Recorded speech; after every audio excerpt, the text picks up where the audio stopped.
السلام علیکم every one, کیسے ہیں آپ سب لوگ؟ امید کرتی ہوں کہ بالکل ٹھیک ہوں گے۔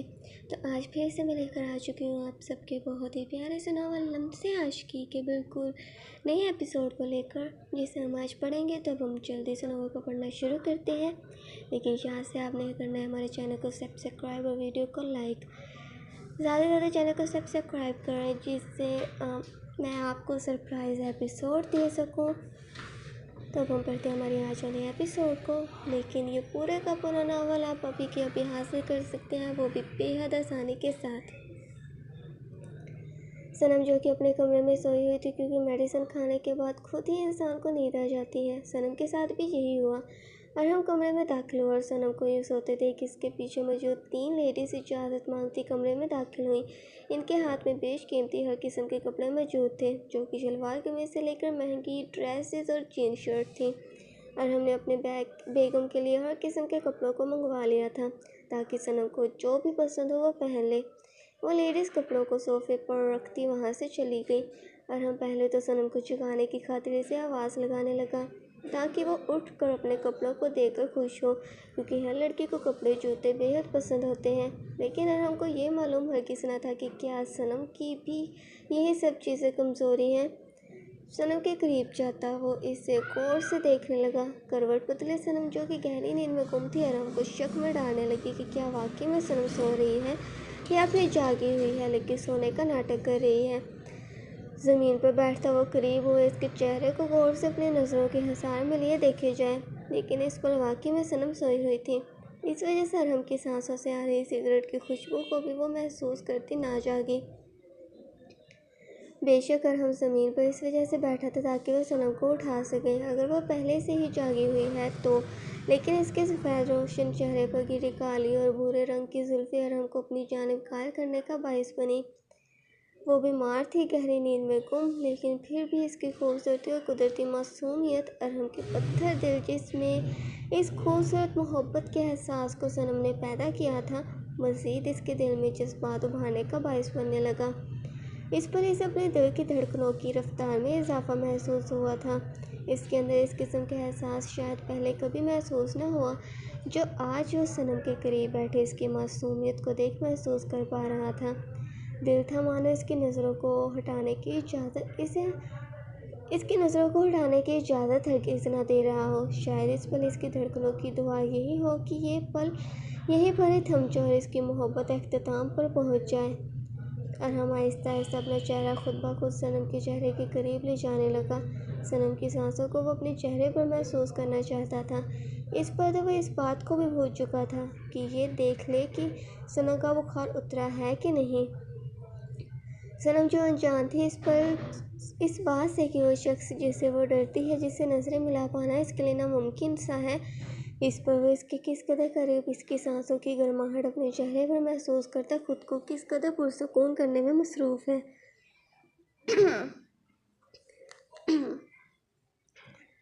ارحم بھی اپنی آنکھوں کو بند کر چکا تھا، مانو جیسے کہ وہ سکون اسے مل گیا ہو جس کی تلاش نہ جانے کب سے ہے اسے۔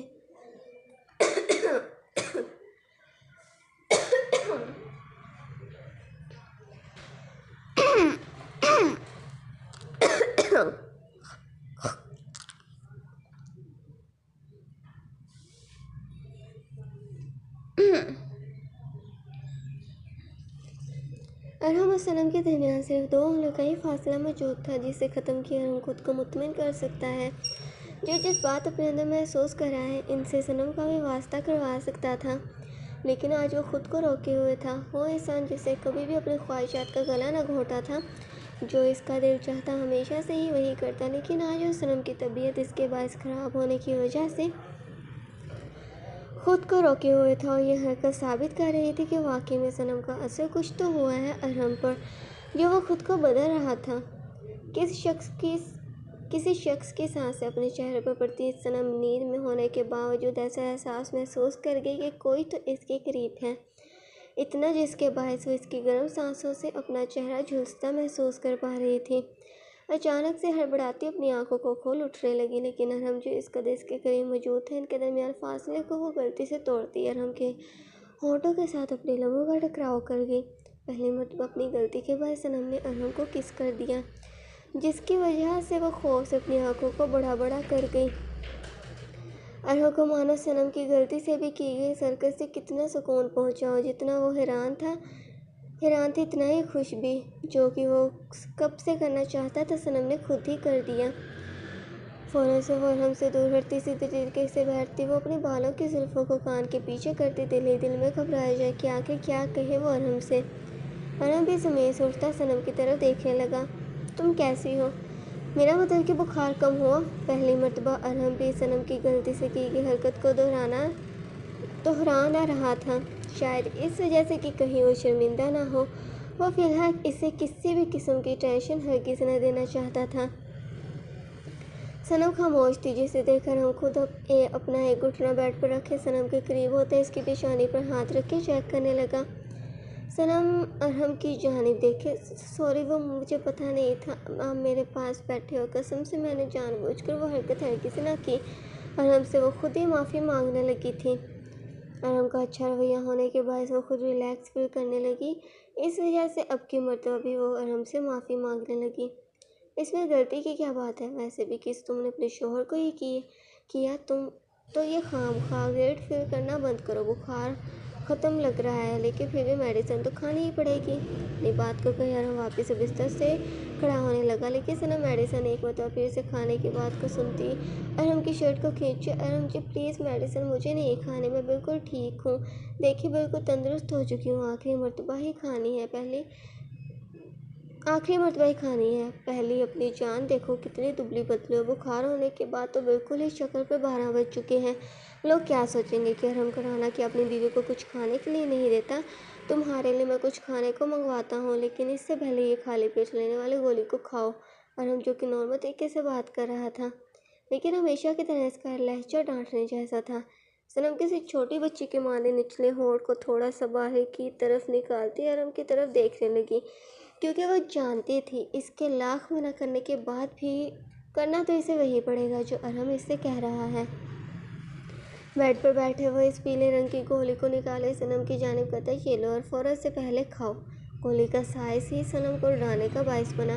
نفی میں سر ہلاتی وہ ارحم سے بار بار ایک ہی بات کہی جائے کہ وہ بالکل ٹھیک ہے، لیکن ارحم بھی زبردستی اس کے منہ کو کھولے گولی کو ڈالتا پانی کا گلاس پکڑا دیا۔ وہ مشکل سے گولی کو اندر نگلتی وہ بے حد بری شکل بنائے، جو کہ اس کی کیوٹنیس میں مزید اضافہ کر رہی تھی۔ ارحم کی طرف دیکھتی، اتنی کڑوی گولی اگر آپ کو کھانی پڑے تو پتہ چلے، اللہ جی میرا منہ کس قدر کڑوا ہو چکا ہے، اس کا کڑوا پن 10 دن تک میرے منہ سے نہ جائے گا۔ ارحم صنم کی بات کو سننے کے ساتھ ہی بیڈ پر سے تھوڑا سا کھسکتا اس کی جانب بڑھے، اسے شرٹ کے اگلی سائے سے پکڑے اپنی جانب کھینچتا اس کے لبوں کو اپنے ہونٹوں میں قید کر گیا۔ صنم ارحم کی اس حرکت سے ساختہ تھی، اس کے دماغ میں سب سے پہلے یہی بات آئی، کیسے اسے ٹھیک اسی وجہ سے کیا تاکہ وہ اس کے ساتھ وہ سب کر سکے۔ لیکن ارحم بھی اپنی زبان کو اس کے ہونٹوں پر ہلکے سے پھیرے پیچھے ہٹ گیا۔ دیکھا، ٹیسٹ مجھے تو بہت میٹھا لگا، ہمیشہ کی طرح، کسی کوکی جتنا میٹھا۔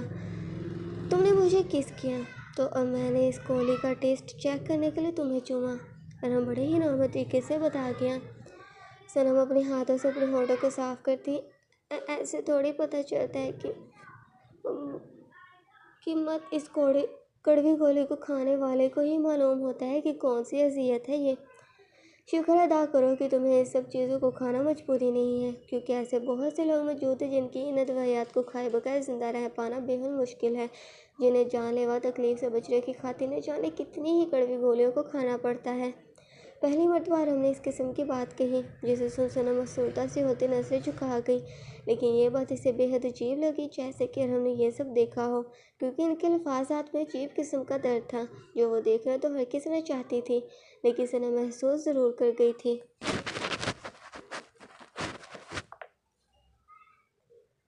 تمہارے لیے کپڑے لے کر آیا ہوں، جو پسند ہو پہن لینا، ہر قسم کے موجود ہیں، اتنا کہہ وہ کمرے سے باہر چلا گیا۔ صنم بستر پر سے کھڑی ہوتی ان بے شمار اور بیش قیمتی کپڑوں کو دیکھے حیران ہو گئی۔ ارحم میرے لیے یہ سب کیوں کر رہا ہے؟ کہیں میری سوچ ہی ارحم کو لیے غلط نہیں؟ میرا مطلب کہ وہ ایسا نہ جانے کیا کچھ سہ کر بنا ہو۔ کیونکہ انسان تو وہ بھی ہے، اسے بھی تو احساس تکلیف سب ہوتی ہوگی، لیکن حالات انسان کو پتھر بنا دیتے ہیں۔ شاید ارحم بھی ان میں سے ہو۔ خیر میں کوشش کرتی ہوں جاننے کی، کیونکہ بغیر سچ جانے ہم کسی کو اچھا یا برا نہیں کہہ سکتے۔ بے شک وہ شوہر ہونے کے بعد میرے ساتھ وہ سب کرتا ہے، لیکن رشتے میں منسلک ہونے کے بعد، ورنہ وہ جتنا امیر ہے ویسے بھی تو رکھ ہی سکتا تھا مجھے اپنے پاس۔ صنم کے اندر ارحم کو لے نفرت تھوڑی کم ہو چکی تھی، یہ سوچ کر کہ شاید ارحم کے ساتھ بھی ضرور کچھ برا ہوا ہو جو وہ ایسا بن چکا ہے۔ ان سبھی سے کپڑوں میں سے اسے ریڈ کلر کا فراک بے حد پسند آیا اور اسے اٹھاتی فریش ہونے کی خاطر چلی گئی۔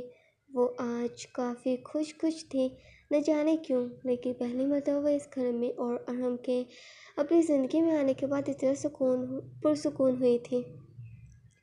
وہ شاور لینے کے بعد ڈریس کو پہن کر باہر آئی۔ اس سفید رنگ کے دبلے پتلے کسی گڑیا کی مانند وجود پر یہ لال رنگ کا فراک کسی قیامت سے تو کم ہرگز نہ لگ رہا تھا۔ وہ خود ہی کو آئینے میں دیکھتی مسکرانے لگی۔ ٹھنڈ لگنے کے باعث ارحم نے جو نئی جرسیاں شالیں وغیرہ بھی منگوائی تھی اس کو پہنتی وہ اپنے بالوں کو صاف کرنے لگی۔ گیلے ہونے کے باعث فی الحال وہ انہیں کھولا ہی چھوڑے کمرے سے باہر نکل گئی۔ شاید ارحم کو وہ دکھانا چاہتی تھی کہ اس کے لیے لائے گئے کپڑے پہن لیے ہیں، لیکن باہر کہیں پر بھی اسے ارحم دکھائی نہ دیا کہ تبھی ملازمت صنم کے قریب جاتی۔ میر صاحبہ، یہ ٹاول صاحب جی نے کہا تھا کہ آپ اوپر چھت پر لے کر آ جائیں۔ میں کیوں؟ اور چھت پر کیا ہے؟ وہ ڈر کی نہ جانے کیوں اب وہ ہر بات پر ڈرنے لگی تھی۔ مجھے کیا پتا، میں نے تو کہا تھا انہیں، لیکن پھر بھی آپ کو بلایا ہے۔ انہوں نے صاف صاف بتایا ہے کہ ان کا کام آپ ہی کیا کریں۔ صنم نے بھی بے شک خود کو سمجھایا تھا ارحم کے بارے میں پازیٹیو سوچنے کے لیے، لیکن پھر بھی عجیب خیالات اس کے دماغ میں آنا شروع ہو گئے۔